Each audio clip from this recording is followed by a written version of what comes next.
আসসালামু আলাইকুম দর্শক, শুভেচ্ছা নিন। আপনাদের সবাইকে স্বাগত জানাচ্ছি আমি কনক সারোয়ার। আজকের অনুষ্ঠানে বাংলাদেশকে একটি নতুন রাজনৈতিক মেরুকরণের দিকে যাচ্ছে কিনা এমন প্রশ্ন মানুষের মাথায় ঘুরছে। চলমান যে রাজনৈতিক প্রসঙ্গ সেটি থাকবে পাশে, এবং আমাদের ডক্টর ইউনূস এবং বাংলাদেশ সেনাবাহিনীর মধ্যে যে দূরত্ব চলছে সে বিষয়টি আমরা আলোকপাত করব। আমার সঙ্গে যোগ দিচ্ছেন ঢাকা বিশ্ববিদ্যালয়ের সাবেক শিক্ষক অধ্যাপক এম শাহিদুজ্জামান, আন্তর্জাতিক বিশ্লেষক এবং রাজনৈতিক বিশ্লেষক। স্যার, আপনাকে স্বাগত জানাচ্ছি আজকের অনুষ্ঠানে। ধন্যবাদ। স্যার, যেমনটি বলছিলাম, আমি আসলে এই আলোচনাটি একটু একাডেমিক একটা ফ্লেভার রাখতে চাই।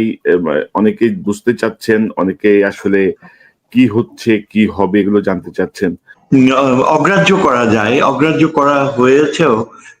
সেই একই অগ্রাহ্য মানসিকতা কি অল বাস্তব সম্মত হবে নাকি হবে না? আমি একটা কম্পারেটিভ ইয়েতে দেখতে চাই যে দেখেন, আপনি যদি কয়েকটা দেশে দেখেন যেখানে মৌলবাদী সরকার ক্ষমতায় এসছে, মৌলবাদীরা ক্ষমতায় এসছে, তার মধ্যে সবচেয়ে উল্লেখযোগ্য হচ্ছে পার্শ্ববর্তী ভারত। ভারতে একসময় কংগ্রেস ও নন বিজেপি গভর্নমেন্টদের অ্যাকসেপ্টেন্স, পপুলারিটি অনেক বেশি ছিল, এবং বিজেপি কিন্তু 10%, 15% এর বেশি উঠবে কেউ ভাবেও নাই, কল্পনাও করেনি। তারপর আমরা দেখতে পাই যে একটা সময়ে হঠাৎ করে ল্যান্ডস্লাইড বিক্রি করে বিজেপি ক্ষমতায় এসে এমন ভাবে কংগ্রেসকে পর্যুদস্ত করলো যে এর কোনো রেশনাল এক্সপ্লেনেশন ছিল না, এবং পশ্চিমের গোয়েন্দা সংস্থাগুলোও সেটা ভাবেনি। কিন্তু তারপরেও তখনকার যে বিজেপির উত্থান, সেখানে কিন্তু অটল বিহারী বাজপেয়ীর মতো প্রচন্ড স্টেটসম্যান লাইক লিডারশিপ ছিল। কিন্তু তারপরে এখন ওই যে বিজেপি থেকে যে এখন যে হিন্দুত্ববাদী মৌলবাদ যারা ক্ষমতায় রয়েছে, তারা সরাসরি এখন আরএসএস, রাষ্ট্রীয় স্বয়ংসেবক থেকে অনুপ্রেরণা নেয়। তাদের গাইডিং ইডিওলজি হচ্ছে আরএসএস। মানে একটা ভারত এখন দীর্ঘ সময় ব্যাপী একটা মৌলবাদ এবং অখণ্ড ভারতে বিশ্বাসকারী মতাদর্শে দীক্ষিত হয়ে তারা বাংলাদেশের দিকে চোখ তুলে তাকাচ্ছেন, চোখ রাঙাচ্ছে যে বাংলাদেশে কি হয়ে যাচ্ছে। মৌলবাদী উত্থানে তো কিছুতেই মেনে নেওয়া যায় না। তবে আরো কয়েকটা এক্সাম্পল যদি আমরা দেখি, ইসরায়েল একটা ইজি এক্সাম্পল, যে কেউ ভাবেনি একসময় যে লিকুদ পার্টি চলে আসবে, এবং লিকুদ পার্টিরই অফশুটস, তাদেরই সমগোত্রীয়রা এখনো ক্ষমতায় থাকবে, এবং মধ্যপ্রাচ্যে যে মারাত্মক ধ্বংসাত্মক আগুন জ্বলে উঠলো, এর পেছনে মৌলবাদী ইসরায়েলের উত্থান, সেটা আমেরিকানদেরকেও আশ্চর্যিত করেছিল। তাদের ইন্টেলিজেন্স এজেন্সি গুলো কখনো রিড করতে পারে নাই যে সেই মেনাকেন বেগিং এর ইসরায়েল শেষ পর্যন্ত এখন এত ধ্বংসাত্মক পরিণতির দিকে আসবে। তাছাড়া ইরানের বিপ্লব যদি দেখি, সেটাই কিন্তু সবচেয়ে কাছাকাছি। শাহের সময়কার যে প্রচন্ড দীর্ঘ নির্যাতন, তার ফলে ইরানের রাজনীতি একেবারে পেন্ডুলাম শিফট করেছে মডারেশন থেকে একদম ধর্মীয় গোষ্ঠীর দিকে, যে আজও সেই ধর্মীয় গোষ্ঠী ইরানে প্রচন্ড জন সমর্থন নিয়ে শাসন করছে, এবং আয়াতুল্লাহদেরকে সরানো, মার্কিনী ও ইউরোপিয়ান প্রচুর প্রচেষ্টা, ইন্টেলিজেন্স ইনপুট সহ সত্ত্বেও কিন্তু ইরান রুখে দাঁড়াচ্ছে পশ্চিমা সভ্যতার বিরুদ্ধে। এবং এই যে এইসব দেশগুলোর দিকে তাকালে লক্ষ্য করা যায় যে মৌলবাদ যেখানে এসছে সেখানে কিন্তু ধীর গতিতে খুবই নিশ্চুপ একটা অবস্থান নিয়ে এসে প্রবেশ করেছে। বাংলাদেশে একদম একই রকমের বাস্তবতা। আপনি যদি লক্ষ্য করেন যে আমাদের এখানে আগেকার 16 বছরে সব ইনস্টিটিউশন গুলো কলাপস করেছে, নতুন প্রজন্ম একেবারেই ডিসইলিউশন হয়ে গিয়েছে। এই যে 30 বছর 35 বছর পর্যন্ত যে ভোটার শ্রেণী, এদের মানসিকতা এখন হচ্ছে যে যে কোনো মূল্যেই হোক ক্ষমতার বিন্যাসে আগামীতে তারা থাকবে। অপরদিকে যদি তাকিয়ে দেখেন কাদের বিপক্ষে এই যে ছাত্রদের যে উত্থান, কারা তাদের প্রতিপক্ষ? তাদের প্রতিপক্ষ হচ্ছে বর্তমানে, যখন ছাত্রলীগ বিতাড়িত হয়েছে রাজনীতি থেকে, এখন এসছে ছাত্রদল, এই ছাত্র দলের দিকে তাকালে যে তারা তাদেরই পেরেন্ট অর্গানাইজেশন এখন ক্লেম করছে আগামী ইলেকশনে তারা 2/3 মেজরিটি নিয়ে হয়তো বা ইলেক্টেড হবে এবং বিএনপির শাসন বাংলাদেশে অলমোস্ট বলতে গেলে অবধারিত, অনিবার্য।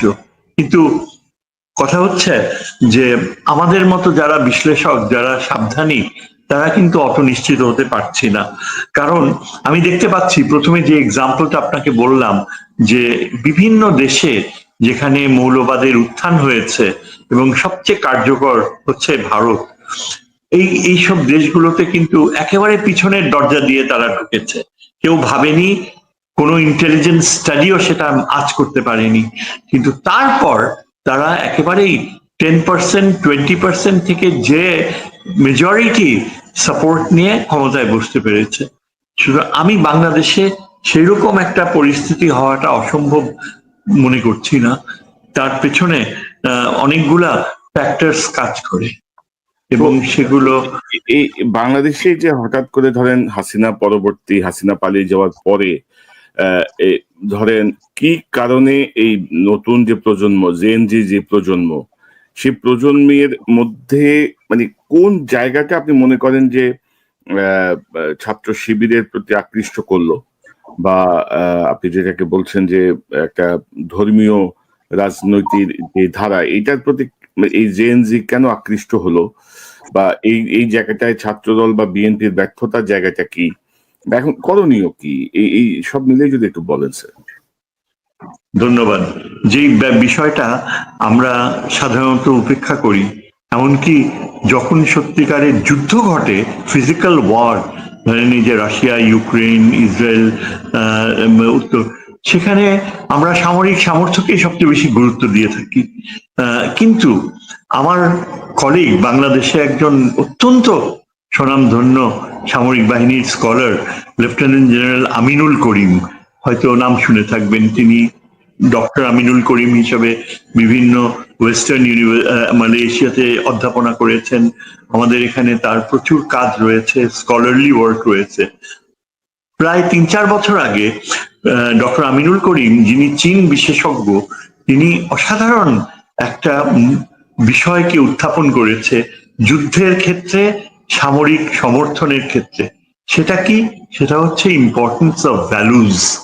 সামরিক ক্ষেত্রে আমরা সবসময় দেখা যায় যে যে উন্নত প্রযুক্তিকে আমরা মূল্যায়ন করি অ্যাজ ডিসাইসিভ ফ্যাক্টর, কিন্তু যতই উন্নত প্রযুক্তি থাকুক, যে অদৃশ্য বিষয়টা, যে মনস্তাত্ত্বিক বিষয়টা শেষ পর্যন্ত ডিসাইসিভ হয়ে ওঠে, সেটা হচ্ছে ভ্যালুজ।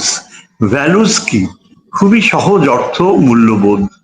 এই যে বিভিন্ন অবজেক্টিভস গুলো সামাজিক ট্রান্সফরমেশনের বেলায়, কিংবা এই যে বাংলাদেশে শিবিরের যে উত্থান এবং জামাতে ইসলামীর যে উত্থান, সেখানে আমি বলবো যে এই যে ইউনিভার্সিটির জেনারেশন, যারা এখন ক্ষমতার কাছাকাছি যাওয়ার জন্য মনে করে যে তারা একটা সম্ভাবনার দ্বারে পৌঁছেছে, তাদের চোখে যেই বিষয়টা এখন হঠাৎ করে খুবই গুরুত্বপূর্ণ হয়ে উঠছে, সেটা হচ্ছে নৈতিক মূল্যবোধ, নৈতিকতা। নৈতিকতার ধারণা এখন এই যে কেন তারা এই শিবির এত প্রাধান্য পেল, আমার ধারণা, এবং কিছু অ্যানালিস্টরা এটা বলে যে এই যে ব্যাপকভাবে যে শিবির সমর্থিত গোষ্ঠীকে ভোট দিয়েছে, তারা ব্যাপক ছাত্রছাত্রীরা তারা শিবিরকে শিবির হিসেবে চিন্তা করে কিন্তু দেয়নি। এটা যে একটা ধর্মীয় মৌলবাদী দল সেভাবে চিন্তা করে কিন্তু তারা দেয়নি। তারা দিয়েছে ইয়াঙ্গার জেনারেশন, তারা দেখতে পেয়েছে যে কম্পারেটিভলি স্পিকিং, যে এইখানে একটা গোষ্ঠী রয়েছে যারা কন্টেস্ট করছে, তাদের জীবনবোধের অনেক কাছাকাছি। এই যে গোষ্ঠী রয়েছে তারা ধর্মীয় মূল্যবোধকে প্রাধান্য দেয়, কিন্তু সেটা এমন না যে তারা কখনো এই নতুন প্রজন্মের ছাত্রছাত্রীর দিকে মৌলবাদকে প্রশ্রয় দিচ্ছে, বা জীবন যাপনের ধারায় যে আচরণ, ধরেন শরিয়ার প্রয়োগ, শরিয়া আইনকে প্রাধান্য দেয়া, পুরা নতুন জেনারেশনের ছাত্র শিবির নামক যে গোষ্ঠী বা সমগোত্রীয় যে গোষ্ঠী, এদেরকে এই নতুন প্রজন্ম, স্পেশালি বিশেষত ফিমেল স্টুডেন্টস, হাজার হাজার ফিমেল ছাত্রী, আপনি যদি ঢাকা ইউনিভার্সিটির দেখেন ডেটাগুলো, যে কি অসাধারণ ভাবে, কি বিশাল মার্জিনে ফিমেল হলস গুলো থেকে এই শিবিরের যে ক্যান্ডিডেটসরা 4 গুণ 5 গুণ বেশি ভোট পেয়ে এগিয়ে জিতেছে। সেখানে বিএনপি ছাত্রদল কাছাকাছি ছিলও না, ছিল অন্যান্যরা। যেমন ধরেন একটা হিন্দু ছেলে, অসাধারণ, মেঘমাল্লার বসু, আমি জানি না আপনি নামটা শুনেছেন কিনা, বাংলাদেশ ছাত্র ইউনিয়নের প্রেসিডেন্ট। সে মেঘমাল্লার কিন্তু ছাত্র প্রতিবাদী ছাত্র সংগঠন থেকে দাঁড়িয়েছিল জগন্নাথ হলের, এবং সে যেখানে ওই উম্মে ফাতেমা, যে আমাদের সেই এই যে প্রতিবাদী যে পতন হয়েছে আওয়ামী লীগের, সেখানে যেই মেয়েটা আলোড়ন সৃষ্টি করেছে, সে সভাপতি, আর তার জেনারেল সেক্রেটারি হিসেবে দাঁড়িয়েছিল মেঘমাল্লার বসু। আপনি দেখেন মেঘমাল্লার বসু 5,000-এরও বেশি ভোট অর্জন করেছে, এবং তাতে সে আশ্চর্য হয়ে গিয়েছে। সে জানে যে যারা তাকে ভোট দিয়েছে তারা কিন্তু ধর্ম চিন্তা করে দেয়নি, তার যে ন্যায়ের বিপক্ষে যে সংগ্রাম, এই যে শেখ মুজিবের কে যে এই পজিশনে নামিয়ে আনলো, সেটার ব্যাপারে মেঘমাল্লার কিন্তু অত্যন্ত বাস্তবধর্মী দৃষ্টিভঙ্গি নিয়েছে। কলকাতার টেলিভিশনে তাকে আহ্বান করা হয়েছে বলতে, এবং কলকাতার কংগ্রেস, বিজেপি, তারপর অন্যান্য যারা বিভিন্ন জাতীয়বাদী, কলকাতার ভারতীয় জাতীয়তাবাদী বাঙালি গোষ্ঠীরা তাকে যখন প্রশ্ন করলো, এবং সেখানে কিন্তু তৃণমূলেরও লোক ছিল, তখন তাকে বলল, মেঘ, তুমি কিভাবে এটা চিন্তা করতে পারো যে এই যে জাতির পিতা বঙ্গবন্ধু, তার মূর্তিকে ভেঙে ফেলে কিভাবে দেখো? এই প্রথম আমি দেখলাম যে এই প্রজন্মের একটা হিন্দু ছেলে, সে অত্যন্ত দৃঢ় ভাবে এই মুভমেন্টের পক্ষে কঠিন ভাষায় শুধু ডিফেন্ডই করেনি, ভারতকে, ভারতীয় বাঙালিদেরকে চোখে আঙ্গুল দিয়ে দেখিয়ে দিয়েছে যে আমরা আপনাদের সাথে সমতার ভিত্তিতে সম্পর্ক গড়তে চাই। আপনারা শেখ মুজিবকে যেভাবে ডিফাইন করেন, যেভাবে দেখেন, যেভাবে তাকে একেবারে মানে উচ্চ আকাশে তুলে নিয়েছেন, আমরা বাংলাদেশের মানুষরা সেভাবে তাকে দেখিনি। এর অর্থ এই না যে আমার সংগঠন বাংলাদেশ ছাত্র ইউনিয়ন এটাকে সমর্থন দিয়েছে, কিন্তু আমার কাছে মনে হয়েছে, আমার কাছে যে বিশাল যে জনগোষ্ঠী যারা শেখ মুজিবের মূর্তি ভেঙেছে, সেখানে আমাদের মনে হয়নি যে সেখানে সে থামানোটা আমাদের কাছে অত জরুরি মনে হয়নি। কারণ আমরা দেখেছি যে তিনি হচ্ছেন এমন একটা ব্যবস্থার প্রতিভূ যা দীর্ঘ সময় মানুষকে বঞ্চনায় ফেলেছে, যার দল ফ্যাসিজমকে পুষেছে, এবং আপনার দেশ, আপনাদের দেশ ভারত, এই শেখ হাসিনার ফ্যাসিজম আর এই শেখ মুজিবের ফ্যাসিজম কে টিকিয়ে রেখেছিল। এত অদ্ভুত মেঘমাল্লার বসুর জবাব, আমি গর্বে আমার বুক ভরে গিয়েছে, যে আমার কাছে মনে হয়েছে যে সে এমন একজন বাংলাদেশের নাগরিক, নতুন প্রজন্মের, যারা নিজেকে প্রচন্ড গর্বের সাথে ভারতের সাথে যে দূরত্ব সেটাকে মেনে নেয়। এখন চিন্তা করেন মেঘমাল্লার বসুর আচরণে যদি এই ধরনের নৈতিক শক্তি থাকে, তাহলে এই যে বিশাল আমাদের জনসংখ্যা, ফিমেল পপুলেশন, তাদের মধ্যে কি ধরনের মূল্যবোধ থাকতে পারে। সুতরাং আপনার যেই প্রশ্নটি প্রথমে করেছিলেন, আমি বলবো যে এই যে আপনি যখন চট্টগ্রাম আর রাজশাহী ইউনিভার্সিটির রেজাল্ট গুলো আগামী 2 সপ্তাহের ভিতর দেখবেন, সেখানে হয়তো আমরা একই রেজাল্ট দেখতে পাবো। কিন্তু সেটা এখন কেউ, এই যে আমাদের যে বিরোধী দল, সেটাকে তারা যতই অগ্রাহ্য করুক, কিন্তু এটা তাদেরকে বড়ভাবে নাড়া দিয়েছে, নাড়া দেবে। অন্তত এই যে যে বিএনপি নামক যে শক্তিশালী দলটি, যারা একচ্ছত্র তাদের আধিপত্য মূল্যবোধ সৃষ্টি করার বেলায় যারা কোনো কিছুই মেনে নিতে চাচ্ছেন না অন্যান্য সমস্ত দলগুলোর, তার মধ্যে বেশ কিছু বাস্তবতা রয়েছে। যেমন ধরেন, প্রথমত এই যে বঙ্গভবনে এমন একজন ব্যক্তি, তাকে বৈধতা দেয়া হয়েছে, যার উপস্থিতিতে আগামী ইলেকশন গুলো হবে, এভাবে চিন্তা করা হচ্ছে। আমার তো মনে হয় যে নতুন প্রজন্ম ধরেন স্যার, আমি একটু একটু যোগ করি আপনার সাথে যে বিএনপির দুইজন নেতার আমি কথা শুনলাম, তারা বলতে চাচ্ছেন যে বিশ্ববিদ্যালয় পর্যায়ে যে নির্বাচন, এটা বিশ্ববিদ্যালয়ের ছাত্র ছাত্রীদের একটা মতের প্রতিফলন, কিন্তু জাতীয় নির্বাচনে এর আসলে তেমন প্রভাব পড়ার সম্ভাবনা নাই।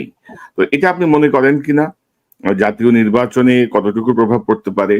বা বিএনপির, ধরেন আমরা তো 5ই আগস্ট পরবর্তী বিএনপির ব্যাপারে যে নেগেটিভ ইনফরমেশন গুলো দেখেছি, যে চাঁদাবাজি, টেম্পো স্ট্যান্ড দখল, অন্তকোন্দলেই তো বেশ বেশ একটা বড় একটা নাম্বার মারা গেছে, মানে নিহত হয়েছে দলীয় কোন্দলে, এই দল ওই দল গ্রুপিং সবকিছু মিলিয়ে।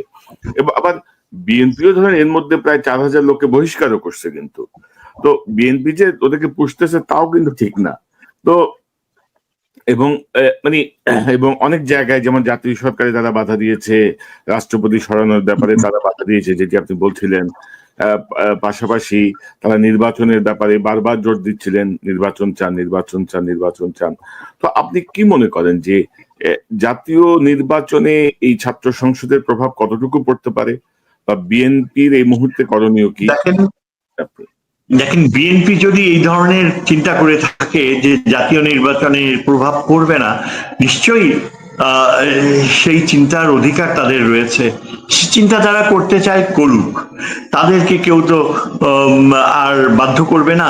কেননা এই যে আপনি যেটা বললেন যে তারা অনেকটা কিছুটা শুদ্ধি অভিযান করছে, এই ধরনের কাজ তো ওই আওয়ামী লীগের সময়ও আমরা দেখেছি যে তারা বিচার করছে, অনেককে তারা ধরে বিচার ব্যবস্থার আওতায় নিয়ে আসছে।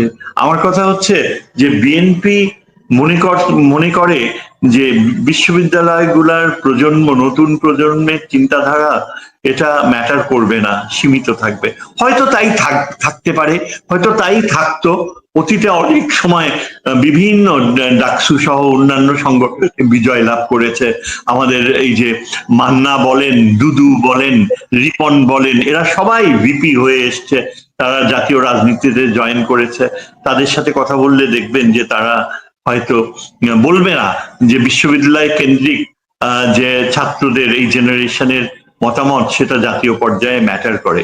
কিন্তু প্রবলেমটা হচ্ছে যে আগেকার সময়গুলো ওই পাকিস্তানি সময় থেকে নিয়ে তারপরে এই যে দীর্ঘ সময়, তখন কিন্তু বাংলাদেশের যে গত 40-50 বছর, সেখানে কিন্তু বিশ্ববিদ্যালয়গুলো ও নতুন প্রজন্ম তাদের অধিকার প্রচন্ড ভাবে ক্ষুণ্ণ করা হয়েছে তাদের বিভিন্ন সময়ে। এর বেশিরভাগই করা হয়েছে বাকশালের সময়, আওয়ামী লীগের সময়, হাসিনার সময়। আপনি যদি স্পেসিফিক্যালি গত 16 বছরের এই প্রজন্মের দিকে তাকিয়ে দেখেন, তারা অতীতের কোনো দিন এইরকম ভাবে তারা মানসিক একটা সচেতনতা অর্জন করে নাই। যে তারা যেটা দেখতে পেয়েছে, শুধু ভোটাধিকার চলে যায়নি, তারা চোখের সামনেই দেখতে পেয়েছে যে প্রাতিষ্ঠানিক কাঠামোগুলো কিভাবে ধ্বংস হয়ে যাচ্ছে।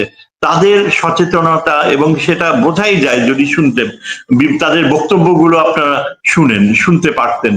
তাছাড়া বিএনপির যে এই যে এখন তারা যে সামনে চলে এসছে, একটা শকিং বাস্তবতা যেটা দেশবাসী আবিষ্কার করছে, সেটা হচ্ছে এরকম যে এদের চরিত্রগত আচরণ প্রক্রিয়া আওয়ামী লীগের সাথে পার্থক্য নাই।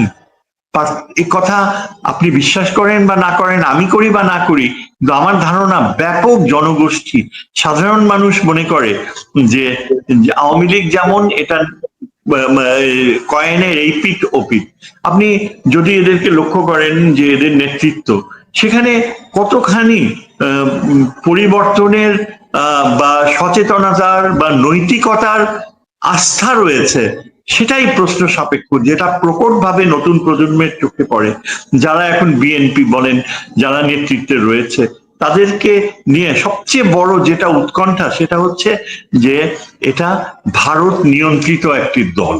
এটা আরো বেশি স্থায়িত্ব অর্জন করেছে যে তাদের সবচেয়ে মুখ্য যে নেগোসিয়েটর, যারা এই ইউনূস গভর্নমেন্টের এই টিমের সাথে পরিবর্তনের যে মুখ্য আলোচক, তিনি এমন একজন ব্যক্তি যে প্রায় 8-9 বছর কাটিয়ে এসছেন ভারতে, শিলংয়ে থেকেছেন, প্রচন্ড প্রাচুর্যের সাথে তার জীবন কেটেছে, যেখানে এখানে ছাত্র সমাজ, বিএনপির অনেক নেতা রাত কাটিয়েছে বারবার বাসা থেকে অনেক দূরে, যারা অনেক সাফার করেছে, তাদের কাউকে না অ্যালাউ করে বিএনপির এই নেতৃত্ব এই শিলংয়ে বসবাসকারী এস আলম গ্রুপের কর্মকর্তা, এখনো যার বেতনভুক্ত, তাকে এনে পুরা দায়িত্ব দিয়ে দেওয়া হয়েছে নেগোশিয়েট করার। এবং তিনি যে অবস্থানগুলো নেন, সেখানে তিনি সমস্ত জনসমর্থিত ধারণাগুলোকে প্রত্যাখ্যান করেন। যেমন প্রপোর্শনাল রিপ্রেজেন্টেশন বলেন, যেমন এই যে আগেকার সংবিধান, এটা যে অনৈতিক, অবৈধ, এটার জায়গায় যে আরেকটা সংবিধান করা সম্ভব, ওটা যে অবসোলেট হয়ে গেছে, এই ধারণাটা এই ভদ্রলোক ও বিএনপি প্রচন্ড শক্তি নিয়ে প্রত্যাখ্যান করেন। যার ফলে বিএনপির অন্যান্য যারা মোরাল সোর্সেস, তারা একটা কথাও বলতে পারে না। এবং বিএনপির যে নেতৃত্ব, বার্ধক্যজনিত নেতৃত্ব, ফখরুল ইসলাম আলমগীর সহ, আমির খসরু মাহমুদ চৌধুরী সহ যারা অন্যান্য নেতৃত্ব, তারা পুরাপুরি এই সালাউদ্দিনের দিকে তাকিয়ে আছে। এবং লন্ডন বেসড যিনি আদেশগুলো আসছে, সেগুলো বলা হয় যে এই ধারণা যে ভারতের সাথে একটা আন্ডারস্ট্যান্ডিং এ থাকতে হবে, সালাউদ্দিন সাহেব তিনি আগামীতে বিএনপির স্পোকসপারসন থাকবেন এবং তার অধীনে এই প্রপোর্শনাল রিপ্রেজেন্টেশনের ধারণা বলেন, সংবিধানকে চেঞ্জ করা বলেন, কোনোটা গ্রহণ করবেন না। আমাদের এখানে একটা নতুন কি বলে যে লিগ্যাল আর্গুমেন্ট, আইনগত চিন্তাধারায় একটা বৈপ্লবিক নতুন ধারা জন্ম নিয়েছে।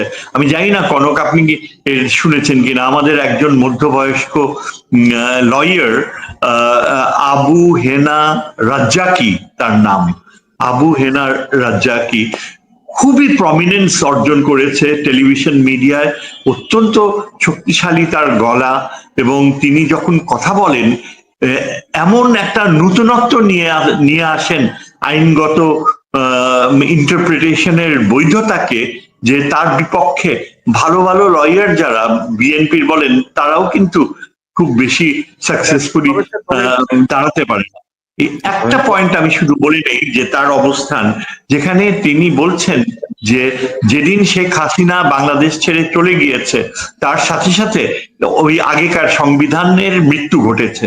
তার যুক্তি হচ্ছে এই, যে সংবিধানে কোথাও নাই যে সরকার প্রধান কাউকে ক্ষমতা হস্তান্তর না করে তিনি কিছু না বলে পালিয়ে যাবেন। এর ফলে এই যে পুরনো সংবিধান শুধু মৃতই হয়নি, তার নৈতিক যে যে অ্যাপ্লিকেবিলিটি সেটাও চলে গিয়েছে। এবং তার জায়গায় তাহলে কি এসছে, এই অ্যাডভোকেট রাজ্জাকির আর্গুমেন্ট হচ্ছে যে প্রফেসর ইউনূস যখন ওট নিলেন, তিনি কিন্তু ওই পুরনো সংবিধানের নামে ওট নেননি, তিনি ওট নিয়েছেন নিজের শক্তিতে। অর্থাৎ প্রফেসর ইউনূস যেদিন থেকে ক্ষমতায় এসছেন, যে ওট তিনি নিয়েছেন, সেই মুহূর্ত থেকেই আনরিটেন একটা সংবিধান সৃষ্টি হয়েছে। এবং এই আনরিটেন সংবিধানের বৈধতা হচ্ছে তিনি যে যা বলবেন তা করবেন, তাকে আমরা রিটেন রূপ না দেয়া পর্যন্ত এটাই অলিখিত সংবিধান। কেননা এই অলিখিত সংবিধানকে আমাদের একসেপ্ট করতে হবে এই কারণে যে অনেক ইনিশিয়েটিভ নেওয়া হয়েছে, অনেক কিছুই নতুন ধারণা নৈতিক কারণে গ্রহণ করা হয়েছে, যা আগেকার সংবিধান অ্যালাউ করে না। অর্থাৎ এই যে ইউনূস সাহেব ক্ষমতায় আসবে, ইন্টারিম গভর্নমেন্ট আসবে, সেটা কিভাবে হলো? কোনো বৈপ্লবিক সরকার তো আসেনি, তাহলে হলো তাহলে আগেকার সংবিধানের আওতায় কিভাবে আমরা বলতে পারি যে একটা ইন্টারিম গভর্নমেন্ট হতে পারে? সেটা যদি না থেকে থাকে তাহলে কেন? এছাড়া তিনি এই যে প্রপোর্শনাল রিপ্রেজেন্টেশনের ধারণাকে এমন ভাবে তুলে ধরেছেন জনসমক্ষে, যেটা আমার মনে হয় নতুন প্রজন্মকে অনেক শক্তিশালী ভাবে প্রভাব করবে। এবং আপনি যদি এখন এই যে যে রেজাল্টস গুলা হয়েছে ইউনিভার্সিটি গুলোতে, তারপর আমরা দেখতে পাচ্ছি মিডিয়াতে খুবই কার্যকর ভাবে জামাতকে নিয়ে যেসব স্টিরিওটাইপস গুলো ছিল, বা ধর্মীয় গোষ্ঠী যারা ক্ষমতায় আসতে চায় তাদেরকে নিয়ে বিএনপি সহ সিভিল সোসাইটিতে যেসব স্টিরিওটাইপস গুলো রয়েছে, যে শরিয়া আসবে, মেয়েদের অধিকার থাকবে না, এগুলো নিয়ে প্রচন্ড আই ওপেনার্স ডিবেট শুরু হয়েছে।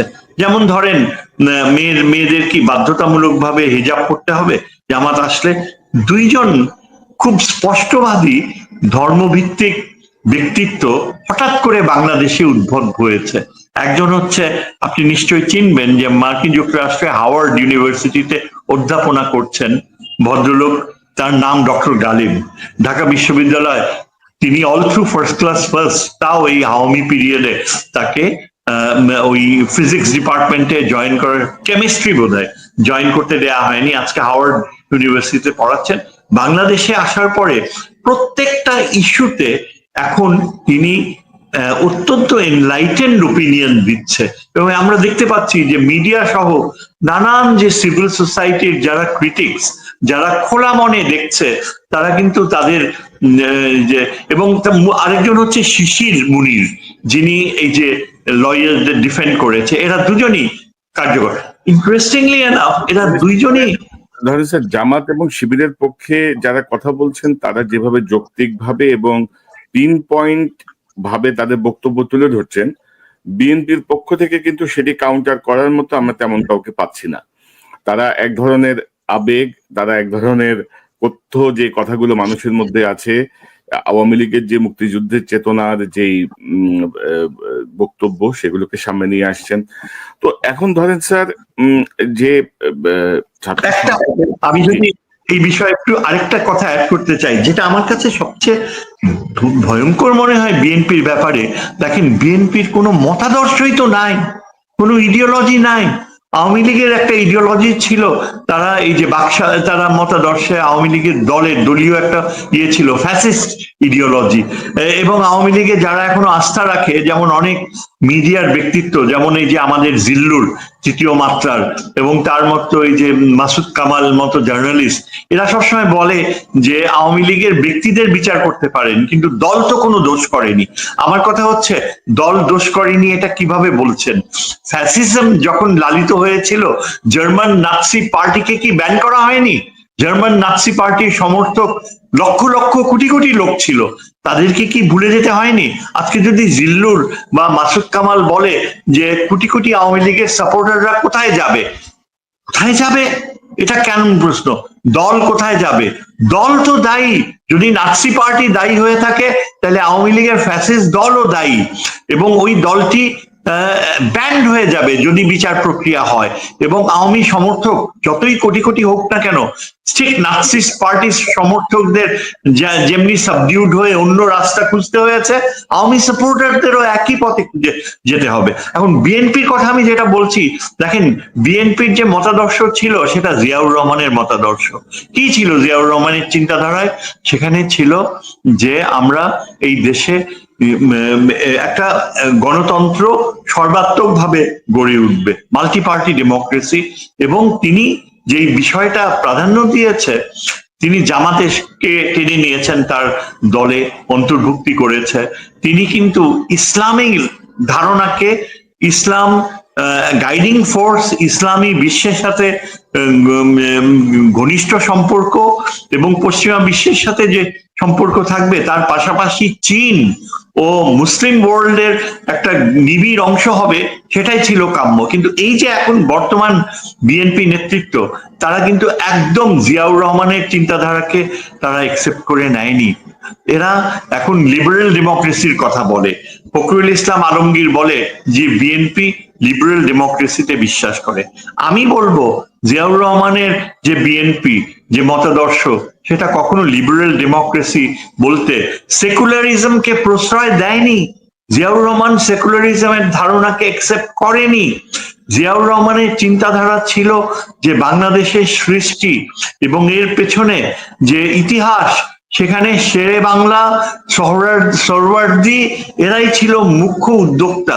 জিয়াউর রহমান ইতিহাস বুঝতে চেষ্টা করতেন, তিনি অনেক সময় কাটিয়েছেন। আমি তো কাছাকাছি ছিলাম, আমি নিজের চোখে দেখেছি যে জিয়াউর রহমান এই যে যুদ্ধ, লিবারেশন ওয়ার শব্দটা ব্যবহার করা বিরক্তি বোধ করতেন।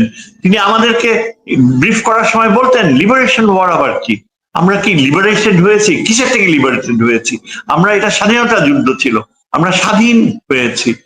স্বাধীন হয়েছে আরেকটা দেশ যারা আমাদের গণতন্ত্রকে রেসপেক্ট করেনি তার চিন্তাধারা কিন্তু সততা ছিল, এবং তিনি সবসময় এটাকে ইম্পর্টেন্স দিতেন যে আমাদের ইতিহাস চলে যায় শত শত বছরে, যেখানে বাঙালি মুসলমান সত্তা জন্মলাভ করেছে এই অঞ্চলে, যেখানে শেরে বাংলা ফজলুল হক আমাদের দ্বিজাতি তত্ত্ব উপহার দিয়েছে লাহোর প্রস্তাবে, এবং দ্বিজাতি তত্ত্বর ভিত্তিতেই কিন্তু আমরা আলাদা রাষ্ট্র সৃষ্টি করেছি। দ্বিজাতি তত্ত্বের ভিত্তিতেই আমরা ৭১-এর স্বাধীনতা যুদ্ধে আলাদা একই সীমান্ত আমরা বেছে নিয়েছি যে এটাই আমাদের সীমান্ত, ৪৭-এ যে সীমান্ত ছিল। কিন্তু আজকে হাসিনা যে চয়েস নিয়েছে সেই চয়েসে আমরা দেখতে পাই যে তিনি সরাসরি দ্বিজাতি তত্ত্বকে প্রত্যাখ্যান শুধু করেননি, তিনি দ্বিজাতি তত্ত্বের পরিবর্তে অখণ্ড ভারতের ধারণাকে আলিঙ্গন করেছে। কাজেই আওয়ামী মতাদর্শ যদি সেকুলারিস্ট ফিলসফির ধারণায় শেষ পর্যন্ত দ্বিজাতি তত্ত্বকে প্রত্যাখ্যান করে অখণ্ড ভারতের ধারণাকে মেনে নেয়, কেননা আরএসএস এখন অখণ্ড ভারতকেই প্রমোট করছে, এবং শেখ হাসিনা তার শেষের ঘন্টাগুলায় তার পালিয়ে যাওয়ার ৩-৪ ঘন্টার যদি আচরণ আপনি দেখেন, তিনি কিন্তু সুস্পষ্টভাবে ভারতীয় সামরিক হস্তক্ষেপ সরাসরি কামনা করেছে। এবং সেই কারণে আমরা দেখতে পাই যে এই যে যারা বলে যে আওয়ামী লীগকে একসেপ্ট করতে হবে দলগত হিসাবে, এটা কখনোই সম্ভব হবে না। বাংলাদেশের জনগণ আওয়ামী লীগকে প্রত্যাখ্যান করছে, কেননা আওয়ামী লীগ দ্বিজাতি তত্ত্বকে মানবে না।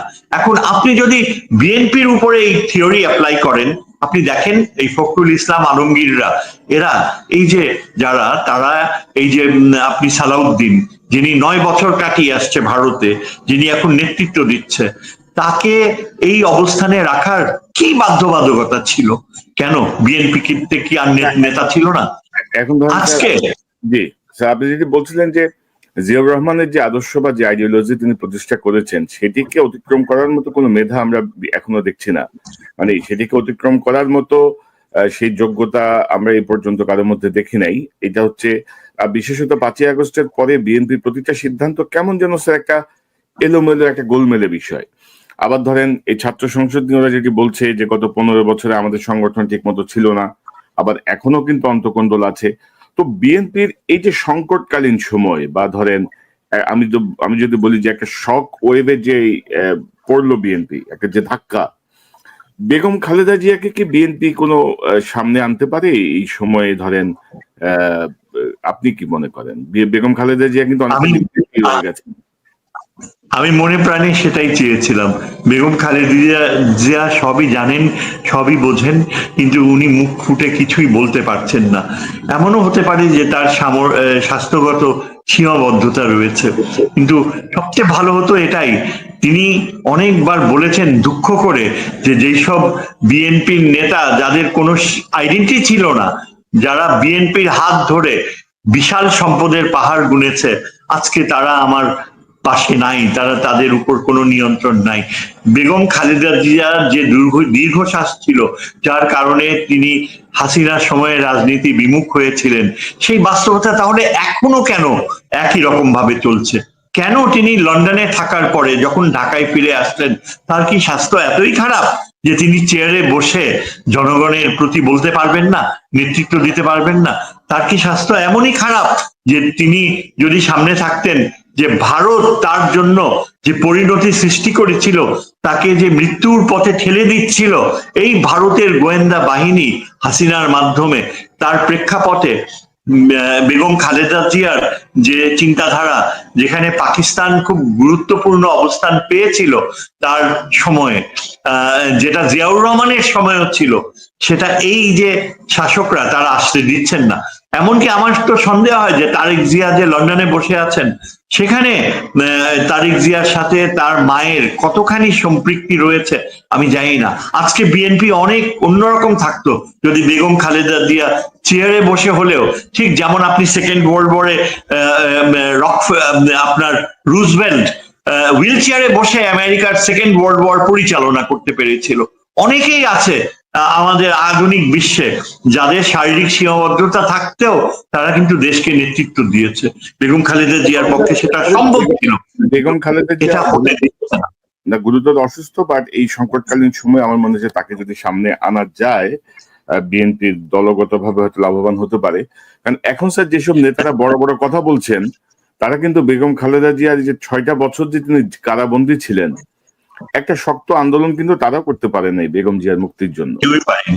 দেখেন, আমি একটু বলি যে দেখেন, এই যে যারা পুরনো বিএনপির নেতৃত্বে ছিল, যারা জিয়াউর রহমানের সাথে সহযোদ্ধা ছিল, তারা কিন্তু সব দূরে সরে, যেমন আপনি দেখতে পান কর্নেল অলি আহমেদ, তিনি একমাত্র বেঁচে আছেন যে জিয়াউর রহমানের রাইট হ্যান্ড ছিল। তিনি একটা ভিন্ন রাজনীতির দিকে চলে গিয়েছে এবং সেখান থেকে হয়তো ফিরবে না, হয়তো ফ্রাস্ট্রেটেড হয়ে গিয়েছে। তারপর আপনি দেখেন এই যে অন্যান্য এয়ার মার্শাল আলতাফ হোসেন চৌধুরী, তিনি কিন্তু মাঝে মাঝে প্রায় প্রতিবাদী সুরে কথা বলে যে বিএনপি কিভাবে বিক্রি হয়ে গিয়েছে ভারতীয় আধিপত্যের উপরে, কিভাবে মাস্তানরা বিএনপি কে টেক ওভার করেছে এবং বিএনপি এটাই ইনহেরিট করেছে। এইসব কথাগুলো কিন্তু তাকে কোনো সুযোগ দেওয়া হয় না। যে মেজর হাফিজ, তিনি জিয়াউর রহমানের অনেক কাছাকাছি মানুষ ছিলেন, তাকে নিয়েও এখন জটিল সমস্যা দেখা দিয়েছে। তাকে নাকি ফিনান্সিয়ালি প্রলুব্ধ করা হয়েছিল আওয়ামী লীগের সময়, তার মধ্যে সেই আগেকার সততা এখন আর নাই। কিন্তু প্রবলেমটা হচ্ছে যে যারা এখন বিএনপিতে রয়েছে না, এই ফখরুল ইসলাম আলমগীর, তার বারবার তিনি বামপন্থী আদর্শের ধারণা, বামপন্থী চিন্তাধারা বাংলাদেশের পলিটিক্সে কোনো স্থান নাই। আপনি কেন ফখরুল ইসলাম আলমগীর এই মান্নাকে ডেকে আনে, তারপর জুনায়েদ সাকিকে ডেকে আনে, এরা জটিল বক্তৃতা দেয়, এরা অত্যন্ত পাওয়ারফুল বক্তা, কিন্তু রিয়েল মাঠে যেয়ে দেখেন 100টা ভোটও পাবে না এরা। মানুষ কোথায়? মানুষের চিন্তাধারা এখন ডানপন্থী। যেই ফখরুল বলে যে দক্ষিণপন্থীর উত্থান ঘটছে, তো দক্ষিণপন্থীর উত্থানই তো এখন বাস্তবতা। আপনি কাকে দক্ষিণপন্থী বলছেন? যারা মনে করে যে মূল্যবোধ, ধর্মীয় মূল্যবোধের প্রাধান্য থাকুক, তারাই দক্ষিণপন্থী। তারা কিন্তু সৎ না, অসৎ না। তারা এই যে কঠিন যে বাস্তবতা আসছে বাংলাদেশে, আপনার ভারতে যে রাজনীতি, এই আরএসএস এর রাজনীতি, তারা কিন্তু ফিনান্সিয়াল ইয়ের দিকে দেখে না। একটা কারণ কেন মোদি টিকে থাকছে, এটা হচ্ছে যে তার নিজের ব্যক্তিগত কিন্তু ফিনান্সিয়াল লোভ নাই। হ্যাঁ, অন্যদের লোভ রয়েছে, যার কারণে এই ধর্মীয় চিন্তাধারা মোদি টিকিয়ে রাখতে পারছে ভারতে। কিন্তু আমাদের এখানে আপনি দেখেন বিএনপির যারা নেতৃত্বে রয়েছে, আমির খসরু মাহমুদ চৌধুরী কি করেছিল? খালেদা জিয়ার সময় তাকে মন্ত্রিত্ব থেকে সরানো হয়েছিল চৌর্যবৃত্তির কারণে। সে ওই সময় তাইওয়ানের অফিস খুলে বসেছিল কমার্স মিনিস্টার হিসেবে, যার কারণে চীন ক্ষুব্ধ হয়েছিল। আজও চীন কিন্তু এই ওই বাস্তবতাকে ভুলেনি। তারপর এই যে ফখরুল ইসলাম আলমগীরের কথা, তিনি পুরোপুরি ছেড়ে দিয়েছেন ইয়ের হাতে, এবং ক্লিয়ারলি বোঝা যায় যে বিএনপি ভারতীয় ইন্টেলিজেন্স দ্বারা গাইডেড। সবচেয়ে বড় বিএনপির সমস্যা হচ্ছে যে তাদের যে জাতীয় নিরাপত্তা উপদেষ্টা, তিনি সরাসরি এই যে বর্তমান সেনাবাহিনী প্রধান, তাকে লন্ডনে তারেক জিয়ার সাথে পরিচিত করিয়ে দিয়েছিলেন। যখন একটা সময় ছিল যখন বিএনপি কে অনেকটা আমাদের চিফ অ্যাডভাইজার স্বীকৃতি দিতে যাচ্ছিলেন, চিফ অ্যাডভাইজার লন্ডনে যে অত্যন্ত আদরণীয় উপায়ে তারেক জিয়াকে অ্যাকসেপ্ট করে নিলেন, তার সাথে এমন ভাবে একটা সম্পর্ক গড়ে তুললেন যার পিছনে হয়তো এই আমাদের ডক্টর খলিলের প্রভাব ছিল। এবং এখান থেকে আমির খসরু মাহমুদ চৌধুরী হি ফ্লু টু লন্ডন, এবং অদ্ভুত ভাবে দেখা গেল যে তারই প্রভাবে তারেক জিয়া শেষ পর্যন্ত একটা নিশ্চয়তা পেল, যে বলা হয় যে আগামী সরকার আসবে, বিএনপি সরকার আসবে, তারেক দায়িত্ব নেবে এবং আমাদের চিফ অ্যাডভাইজার সেই পথেই চলবে। সেইটা করতে যে তার ফলশ্রুতিতে সেনাবাহিনী প্রধান তার সাথে তারেক জিয়ার সাথে পরিচয় করিয়ে দেওয়া হলো, এবং তাতে বোঝা গেল যে বর্তমানে উত্তরপাড়ায় যিনি নেতৃত্ব দিচ্ছেন, তিনি পুরাপুরি বিএনপিকেই আগামীতে ক্ষমতায় আসার ব্যাপারে উত্তরপাড়ার সমর্থন নিশ্চিত করবে। এই যে বিষয়গুলো ঘটে গিয়েছে, তাতে কি হয়েছে দেখেন। কিন্তু ধরেন স্যার, যে আপনি এতটা নিশ্চিত হলেন কিভাবে যে তারেক জিয়াকে তিনি মানে কথা বলেছেন? আমি জানি কথা বলিয়ে দিয়েছেন ওই যে জেনারেল আকবর, ফজলে আকবর, তিনি কথা বলিয়ে দিয়েছেন, তিনি ব্রিজ তৈরি করেছেন।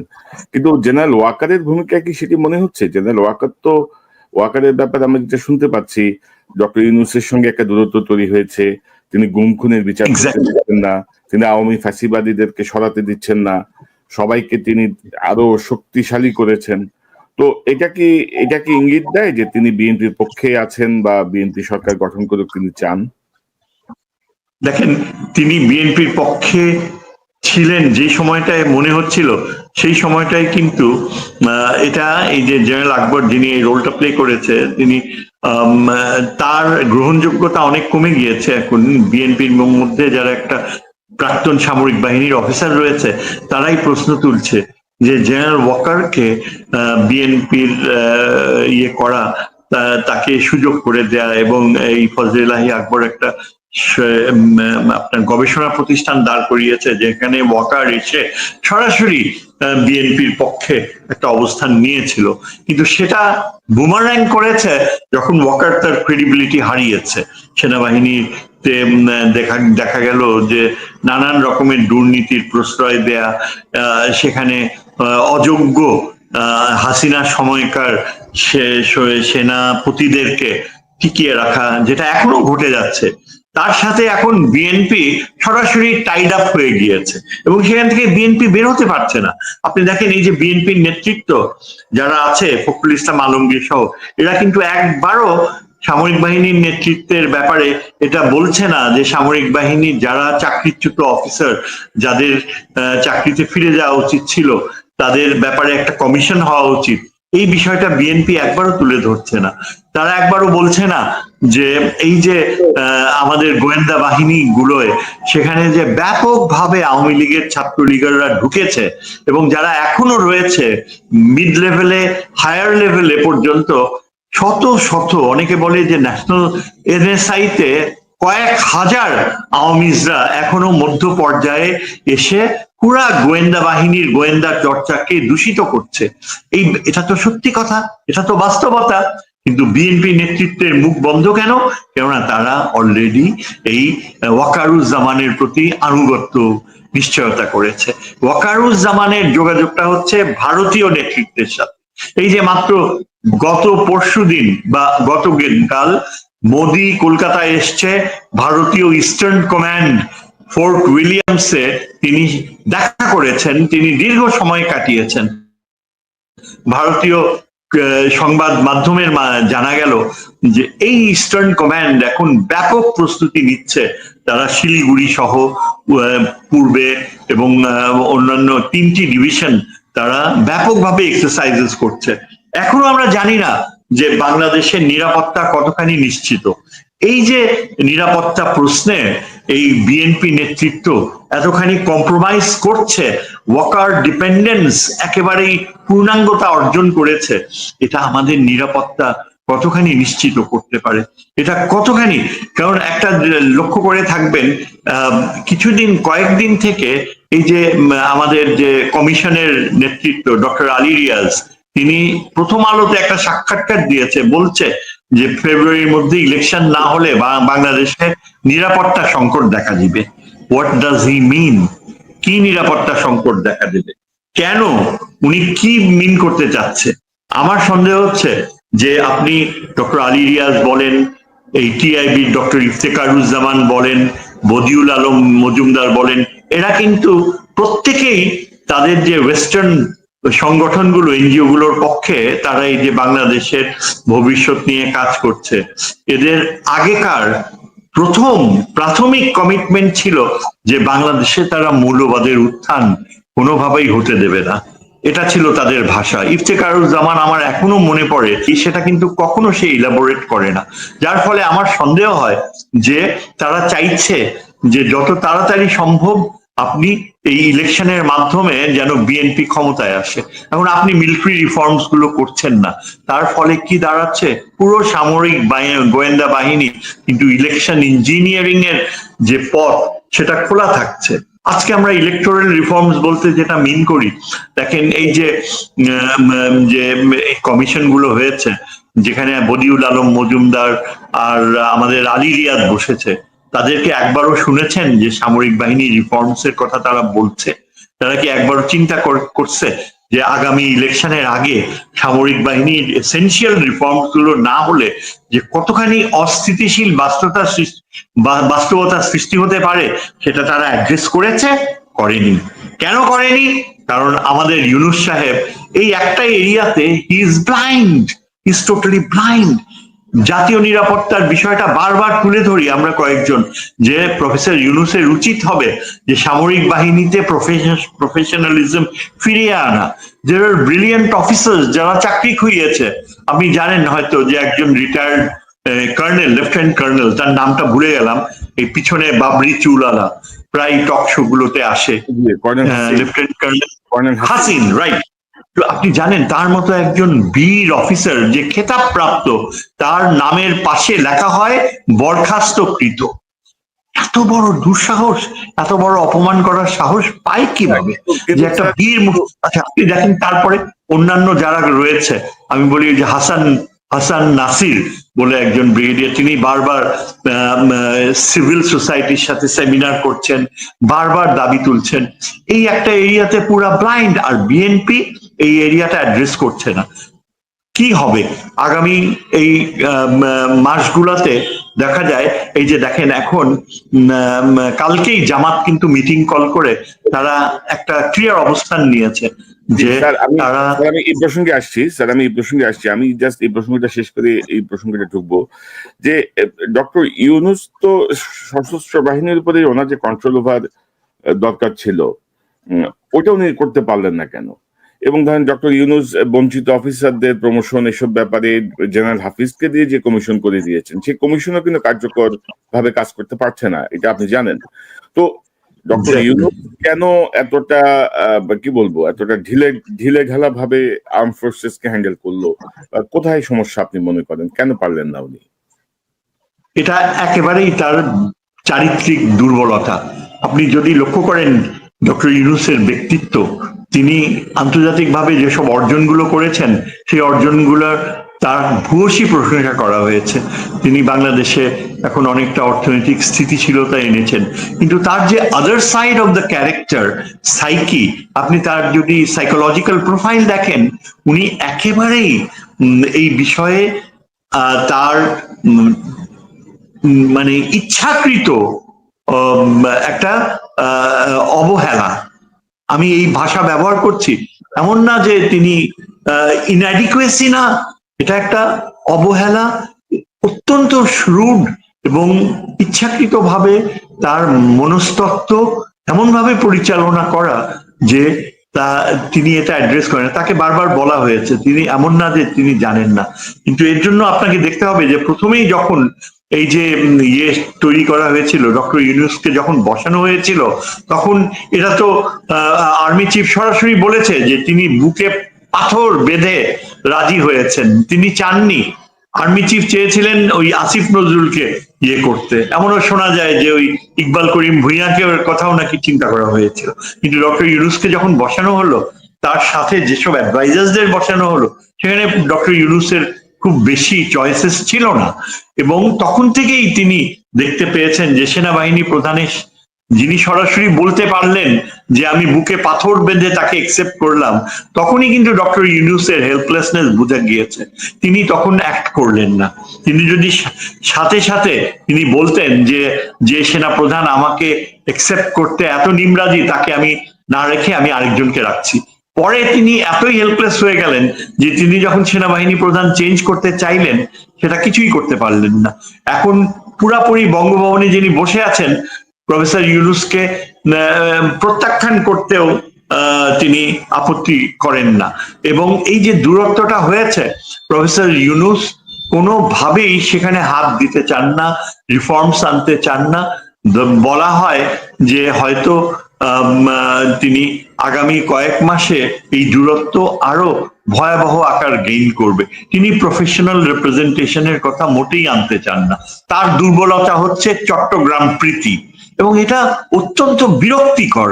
তিনি একটা মাত্রা থাকে, কিন্তু তিনি যেভাবে চট্টগ্রামের প্রতি দুর্বলতা প্রদর্শন করেন, অযোগ্য মানুষদেরকে এনে বসান, সেটা খুবই মানে চোখে পড়ার মতো। এবং তার one of the worst selection আমি যেটা মনে করি সেটা হচ্ছে চিফ ইলেকশন কমিশনার। একটা ছাপোষা আমলা তাকে এনে বসানো হয়েছে চিফ ইলেকশন কমিশনার। এই ছাপোষা আমলা চিফ ইলেকশন কমিশনার সরাসরি খোলাখুলি ঘোষণা দিয়ে বসেছেন যে যেহেতু এই সংবিধানে এই প্রপোর্শনাল রিপ্রেজেন্টেশনের কোনো স্থান নাই, সুতরাং আমি প্রপোর্শনাল রিপ্রেজেন্টেশনের ধারণাকে কোনো প্রশ্রয় দেব না। এই কথা বলার তার কি দরকার ছিল? এই কথা তুলে ধরার তার কি কোনো প্রয়োজনীয়তা ছিল? তিনি কি জানেন না যে প্রশ্রয় দেওয়ার প্রশ্ন তার উপর নয়, এটার পলিটিক্যাল ডেভেলপমেন্টস কোন দিকে যায়, কোন রাজনৈতিক চিন্তাধারা সামনে চলে আসে তার উপরই নির্ভর করে? তিনি কি জানেন না তার চিন্তা করার এইটুকু শক্তিও নাই যে প্রপোর্শনাল রিপ্রেজেন্টেশন বিএনপি প্রত্যাখ্যান করে কিন্তু বাকি সবগুলা দল এটাকে সমর্থন দেয়? কিন্তু এই যে ঘোষণাটা দিয়ে দিল, এটা টিপিক্যাল আমলাতান্ত্রিক এই চিটাগোনিয়ান এই লোক, তাকে কেন এখানে বসানো হচ্ছে যেখানে সরাসরি তিনি এই ইলেকশন কমিশনকে প্রতিপক্ষ হিসেবে দাঁড় করিয়ে ফেলেছেন? এবং এটা বোঝা যায় যে একটা ইলেকশন কমিশন সেখানে যদি তিনি নেতৃত্ব দেন, আর প্রপোর্শনাল রিপ্রেজেন্টেশন ধারণা যেটা এখন এই বর্তমানে একটা মেইন দাবি, যার পাশাপাশি সংবিধানের বৈধতা যেটা অ্যাডভোকেট রাজ্জাকি শক্তিশালী ভাবে তুলে ধরছেন, সেটাও একটা মূল দাবি। এগুলো অত্যন্ত রেলেভেন্ট এবং এগুলার সাথে ভারতপন্থী বিএনপি ও সালাউদ্দিন একেবারেই একরোখা অবস্থান নিচ্ছে এবং এই বিষয়গুলো আমাদের প্রধান অ্যাডভাইজার অ্যাড্রেস করছে না। আর অ্যাডভাইজার যারা আছে তারা সবাই গা বাঁচাবার জন্য ব্যস্ত। কেউ এখন কিন্তু চিফ অ্যাডভাইজারের কাছে নেই। কয়েকজন রয়েছে যারা অত্যন্ত এলিটিস্ট, তারা নিজেদেরকে দেখতে পান। একসময় আমি জানি, আমি নাম বলবো না, বামপন্থীর নেতৃত্ব ছিলেন ছাত্র জীবনে, বিশ্ববিদ্যালয় শিক্ষকতার জীবনে। এখন তিনি একেবারেই শারদ বাজানো শিল্পীতে পরিণত হয়েছেন এবং তিনি এতই এলিটিজম, তারা তাদের কাছে কি আশা করে? আসিফ নজরুল সম্পর্কে তো open controversy, he is serving Indian ends এবং তিনি সরাসরি ডিজিএফআই এর চয়েস হিসাবে এসছেন। তারপর আপনার এই যে ইয়েদের মধ্যে বিএনপির যে ছাত্র দল, তাদের যে নৈতিকতা বোধ, সেটা কোনোভাবেই অ্যাড্রেস আরো আনফরচুনেট হচ্ছে যে ধরেন একটা বছর পরেও কিন্তু ডক্টর ইউনূস তার উপদেষ্টা পরিষদে কোনো ইভ্যালুয়েশন করেন নাই, কোন উপদেষ্টা পারলো কারা পারলো না। মানে বিপ্লব পরবর্তী একটা সরকার এতটা ধরেন মানে কি বলবো, মানে মাজা ভাঙা হয় সহজ বাংলা ভাষায় বললে, এটা খুব দুঃখজনক। তো আমরা স্যার অনুষ্ঠানের শেষ দিকে আপনি স্যার যে প্রসঙ্গটা বলতে চাচ্ছিলেন সে প্রসঙ্গটা আনতে চাচ্ছি। অনেকেই মনে করছেন যে নির্বাচন আদৌ হবে কিনা, এই যে আন্দোলনের দিকে তারা চলে গেলেন, জুলাই সনদ বাস্তবায়ন, পিআর পদ্ধতির বাস্তবায়ন, তো সবকিছু মিলিয়ে অনেকে আশঙ্কা করছেন যে ফেব্রুয়ারিতে আদৌ নির্বাচন হবে কিনা। আদৌ 4 মাস আগে কিন্তু আমরা কোনো আবহাওয়াই দেখছি না, মানে নির্বাচনের যে আমেজ এটা তো 6 মাস আগে থেকে শুরু হয়ে যায়, এখনো কিন্তু আমরা কোনো পরিস্থিতিও দেখছি না। তো আপনার কি মনে হয় যে আদৌ নির্বাচন হবে কিনা, এরা এই আন্দোলনে যাওয়াটা ঠিক হচ্ছে কিনা, সব মিলিয়ে আপনার একটা মতামত নিয়ে আমরা অনুষ্ঠান শেষ করব? আমার প্রথম কথা হচ্ছে নির্বাচন হয়ে যাওয়া উচিত, কারণ নির্বাচন না হলে ক্যাটাস্ট্রফির দিকে যাবে। প্রফেসর ইউনূস একেবারেই নিজেকে অকর্মণ্য প্রমাণ করতে পেরেছেন। তিনি তার নিজের স্বার্থ রক্ষা করেছেন, তার ভিতরে অনেক মহৎ গুণ থাকতে পারে, কিন্তু আগামীর এই ইস্যুগুলো অ্যাড্রেস না করলে এখন আন্দোলনের পথ এটা যাবে, সামনে এগোবে। কারণ আমার মনে হয় জামাত ইসলামী চাইবে যে এই যে বর্তমান সরকার ক্ষমতায় রয়েছে তাদের কাছে জামাত ইসলামী গুরুত্ব ও স্বীকৃতি চাইবে। জামাত ইসলামী মনে করে যে নতুন প্রজন্মের পেছনে ব্যাপক জনগোষ্ঠীর সমর্থনও গড়ে উঠবে। বাংলাদেশের মানুষ এখন অনেক বেশি সচেতন এবং তারা এটা চিন্তা করবে না যে মৌলবাদের দিকে যাচ্ছে, তারা এটা চিন্তা করবে যে যারা বিএনপির মতো একটা দল, যারা একেবারেই সামাজিক ক্ষেত্রে অনিয়ন্ত্রিত দুর্নীতির পথে যাচ্ছে, এবং তা যারা মনে করে সাধারণ জনগণের চোখে বিএনপি আর আওয়ামী লীগের মধ্যে কোনো গুণগত পার্থক্য নেই। এই পার্থক্য থাকতো যদি বেগম খালেদা জিয়ার হাতে নেতৃত্ব আসতো, যদি তারেক জিয়া তার ভেতরে যে ওই বুদ্ধিমত্তা থাকতো যে তিনি এই যে বৃদ্ধ নেতৃত্ব তাকে সরিয়ে সে যদি নিজের হাতে হোম গ্রোন লিডারশিপ আনতো, যারা মধ্য বয়স্ক নেতা বিএনপিতে যাদের ত্যাগ রয়েছে তাদেরকে যদি তারেক জিয়া সামনে আনতো, আর এই বৃদ্ধদেরকে যদি একেবারে ঝাঁটা মেরে বিদায় করতো, কারণ এরা দুর্নীতিবাজ, এরা ভারতের ভৃত্য, এছাড়া কিছুই না। কারণ আগামী মাসগুলোতে আমরা এটা দেখতে পাবো যে ক্রমশই মার্কিন যুক্তরাষ্ট্র, যেখানে মার্কিন যুক্তরাষ্ট্রের নতুন রাষ্ট্রদূত আসছে দিল্লিতে, মার্কিন যুক্তরাষ্ট্র কিন্তু অত্যন্ত কমিটেড যে ইন্ডিয়ার সাথে আবার পুরনো সম্পর্ক তারা গড়ে তুলবে। যে নতুন রাষ্ট্রদূত এসছে তাকে সেনেট ফরেন রিলেশনস কমিটিতে যারা প্রশ্ন করেছে তাদের মেইন উৎকণ্ঠা, পরশুদিন এই হিয়ারিং হয়েছে, মেইন উৎকণ্ঠা হচ্ছে কিভাবে আমরা ভারতকে আবার আমাদের কাছাকাছি নিয়ে আসতে পারি। ভারত আমাদেরকে ত্যাগ করা যায় না, এবং নিরাপত্তা ও সামরিক সহযোগিতাই এই মার্কিন যুক্তরাষ্ট্রের কাছে প্রাধান্য পাচ্ছে। এই পরিস্থিতিতে আমাদের এই বিএনপির নেতৃত্ব যদি ভারতমুখী হয়ে থাকে, আর আমাদের কালচারে যদি ভারতের সাথে আবার নৈকট্যের সম্পর্ক গড়ে আনার চিন্তা থাকে, তাহলে মার্কিন যুক্তরাষ্ট্রকে ইনভলভ করা হচ্ছে। এখন শোনা যাচ্ছে বা ইন্ডিয়ান টেলিভিশনে বারবার বলা হচ্ছে যে মার্কিন যুক্তরাষ্ট্র আমাদের কক্সবাজার অঞ্চলে, চট্টগ্রামের গ্রামীণ অঞ্চলে তারা ঘাঁটি গড়ে তুলছে, তারা একটা পুরো গ্রামকে তারা একটা আদর্শ শহরে পরিণত করছে। আমরা জানি না এখানে কতখানি সত্যতা, তবে এর কথা হচ্ছে এই যে মার্কিন যুক্তরাষ্ট্র খুবই এটা সম্ভব যে ভারতীয় যে নিয়ন্ত্রণ বাংলাদেশে সেটা প্রতিষ্ঠা করতে চাইবে, এবং সেদিক থেকে যদি আমরা ভারতীয় টেলিভিশনগুলো কিন্তু নানা অপপ্রচার করছে, এগুলো যৌক্তিক কোনো প্রমাণ আমাদের হাতে নাই এখন পর্যন্ত। তারা কিন্তু নানাভাবে বাংলাদেশের জনগণকে বিভ্রান্ত করতে চাচ্ছে যে ইউনূস সাহেব আমেরিকাকে সব দিয়ে দিল এমন একটা অবস্থা। তবে ভারতের সাথে আমেরিকার যে দূরত্ব তৈরি হয়েছিল, আমরা কিন্তু এর মাঝখান থেকে আমাদের যে বেনিফিটটা নেয়ার, সেটি আমার মনে হয় যে আমরা পুরোপুরি নিতে পারি নাই। যেটা নিয়ে নেওয়া সুযোগ ছিল সেটা আমরা করতে পারি নাই। আপনার কাছে একটা প্রশ্ন যে স্যার, বাংলাদেশে ইসলামিক দলের যদি কোনো মেরুকরণ হয়, যদি এই উত্থান, এটি পশ্চিমা দুনিয়া কিভাবে গ্রহণ করবে আপনি কি মনে করেন? খুবই গুরুত্বপূর্ণ। দেখেন, পশ্চিমা দুনিয়ার দুটা দৃষ্টিভঙ্গি থাকতে পারে। একটা হচ্ছে এই যে পশ্চিমা বিশ্ব, স্পেশালি মার্কিন যুক্তরাষ্ট্রের যে রাষ্ট্রদূত এখানে ছিলেন এবং অতীতে যে রাষ্ট্রদূতরা ছিল, তারা কিন্তু থরলি ইন্টিমেটলি স্টাডি করেছে, এবং জামাত ইসলামের একজন যিনি প্রয়াত নেতা অ্যাডভোকেট রাজ্জাক, তিনি খুবই একজন শক্তিশালী প্রবক্তা ছিলেন, যিনি এখানে মার্কিন রাষ্ট্রদূতদের কনভিন্স করতে পেরেছিলেন যে জামাতে ইসলামীকে যেভাবে ভারত ডেমোনাইজ করে তার কোনোভাবেই কোনো সত্যতা নেই। মার্কিন যুক্তরাষ্ট্রের স্টেট ডিপার্টমেন্টে ইসলামিক ও আমাদের জামাতে ইসলামী বলতে যে দল, তার গ্রহণযোগ্যতা যে কোনো সময়ের চেয়ে এখন অনেক বেশি। এইখানে আমার মনে হয় ভারতের সাথে মার্কিন যুক্তরাষ্ট্রের একটা ব্যাপক দূরত্ব রয়েছে, কিন্তু সেই দূরত্বটা হয়তো প্রাধান্য নাও পেতে পারে যদি মার্কিন যুক্তরাষ্ট্র আবার নতুন করে ভারত তোষণ নীতির দিকে যায়। আমার যেটা ভয় হচ্ছে যে এই যে ট্রেড নেগোসিয়েশনসে ডক্টর খলিল যেসব সই করে এসছে, সেগুলো যদি সত্যি সত্যি এমন হয় যে চীনের সাথে আমাদের সম্পর্ক ক্ষতিগ্রস্ত হবে, তাহলে অনেক বড় দুশ্চিন্তার কারণ রয়েছে। আমরা হয়তো জানবেন যে চীনের সাথে আমাদের সম্পর্কের মাত্রাটা সবচেয়ে নির্ভরযোগ্য এবং সবচেয়ে আস্থাশীল।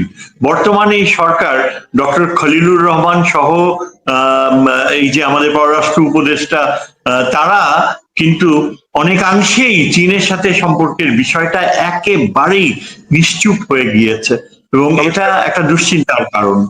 এবং একমাত্র আমার মনে হয় যদি জামাতে ইসলামী আগামী দিনগুলোয় তার কার্যকরভাবে বাংলাদেশের রাজনৈতিক অঙ্গনে আরো গ্রহণযোগ্যতা অর্জন করতে পারে, তাহলে আমার মনে হয় মার্কিন যুক্তরাষ্ট্র খুব সম্ভবত সেখানে ওয়ারিড হবে না, ইন্ডিয়া ওয়ারিড হবে, কিন্তু মার্কিন যুক্তরাষ্ট্র চাইবে চীনকে নিউট্রালাইজ করতে হলে এই ধর্মীয় দলগুলোর সাথে একটা ওয়ার্কিং রিলেশনশিপ থাকা দরকার।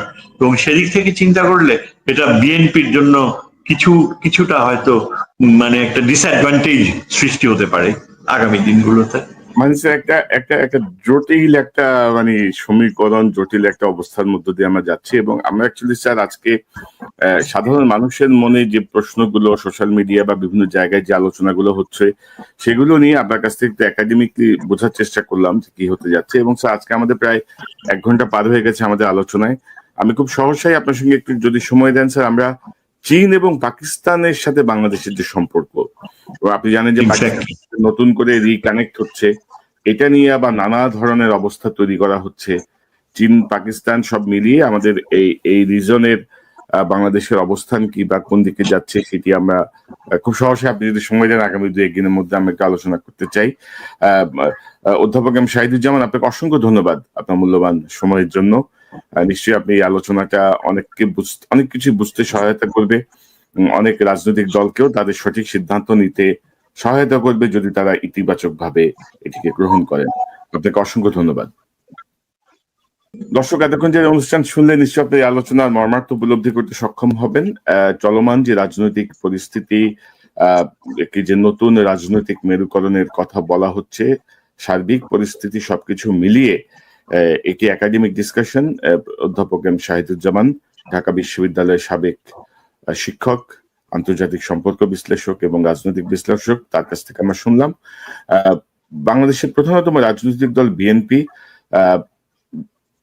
বিএনপির যিনি ভারপ্রাপ্ত চেয়ারপারসন জনাব তারেক রহমান, তিনি যা বলেন আমাদের কেন যেন মনে হয় যে তার মাঠে যারা বাংলাদেশে আছেন সেই নেতারা তার সেই বক্তব্য ঠিক ধরতে পারেন না, তারা ঠিক বুঝতে পারেন না।